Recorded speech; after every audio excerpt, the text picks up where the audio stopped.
आइए सभी बंधुओं के समक्ष दो भाइयों का बंटवारा इस हिसाब से एक भजन छूट रहा है, समझे।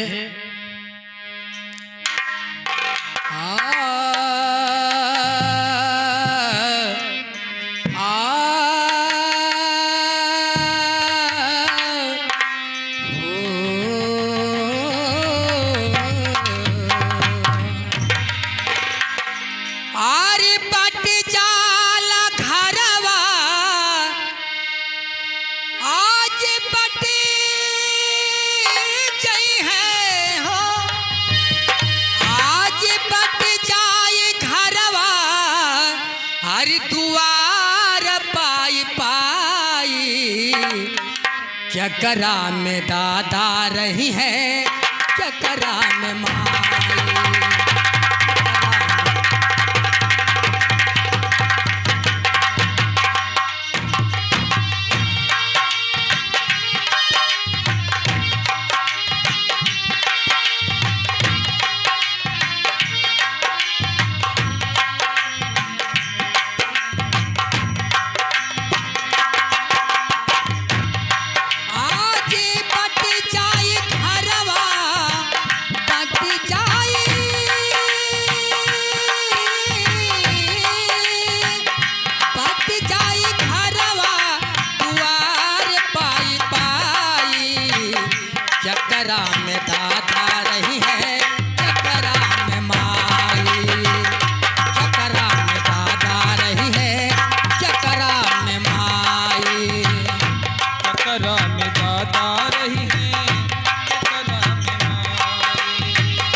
दूधवा पियावे, मुहवा के चूमी चूमी दूधवा पियावे।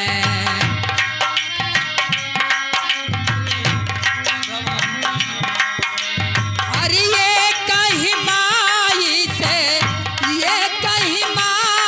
से भइले दोनों भाई, चकरा में दादा रही है, चकरा में माई, चकरा में दादा रही है, चकरा में माई।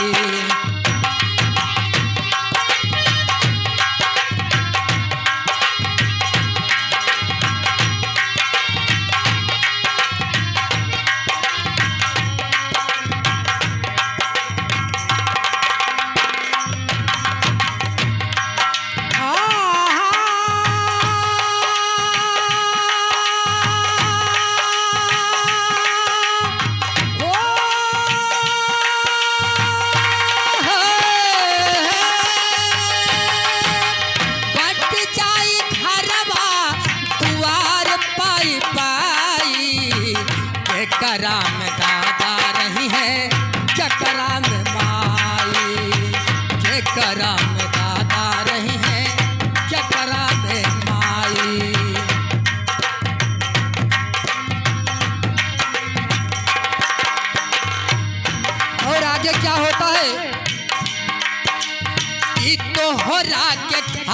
खातिर माई साहेवर हनवा, तोहरा के खातिर माई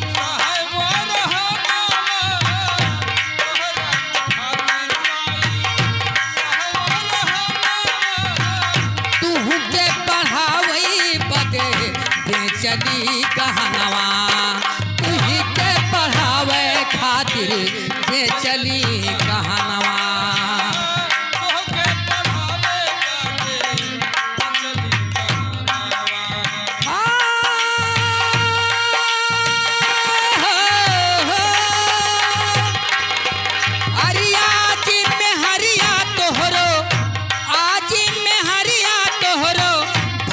लक्ष्मी बाई जकरा में दादा रही है, जकरा में माई, जकरा में दादा रही है, जकरा में आज कट गई है घरवा दुआर पाई पाई, जकरा में दादा रही है, जकरा में माई हो, जकरा में दादा रही है, जकरा में माई।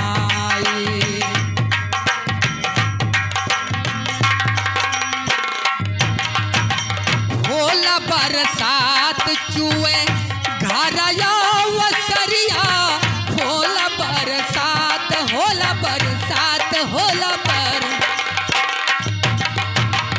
होला बरसात चुए घरया वसरिया, अचरा से पानी का छे बूढ़ी महतरिया, अचरा से पानी का छे बूढ़ी महतरिया।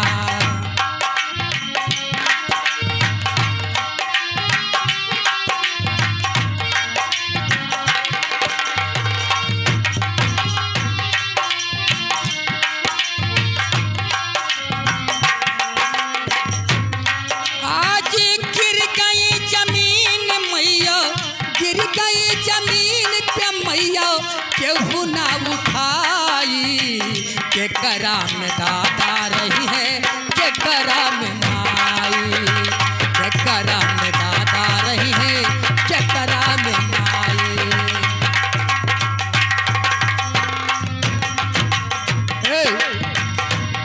कहते हैं गोस्वामी जी लिखते हैं रामायण में कि जही कारण परलोक बिगाड़ा, तो सब होवत एक किनारा।